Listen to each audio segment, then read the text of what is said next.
రాహేల్కి. రాహేల్కి ఎవరంటే ఇష్టం లేదు? లేయా అంటే ఇష్టం లేదు. ఎందుకని? తన భర్త తననే ప్రేమిస్తాడు ఎక్కువగా.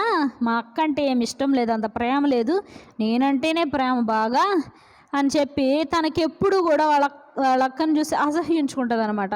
నేనే గొప్పదాన్ని, నేనే అందంగా చక్కగుంటాను, నా భర్తకు కూడా నేనంటేనే ఇష్టం, నా కోసమే ఇన్ని సంవత్సరాలు కొలువు చేసి కష్టపడ్డాడు, నేను దక్కాలని అనేటువంటి మనస్తత్వం ఈ రాహేల్ది. కానీ లేయాది మంచి మనస్తత్వం, తగ్గించుకొని ప్రార్థన చేసుకుంటూ ఉంటుంది ఎప్పుడు లేయా. అయితే వీళ్ళిద్దరికి కూడా పిల్లలు లేరు. ఎవరు లేరు?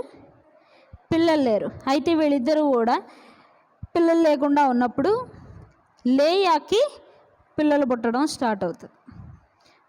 ఫస్ట్ రూబేన్కి జన్మనిస్తుంది. ఎవరికి? రూబేను అనేటువంటి కుమారుడు పుట్టంగా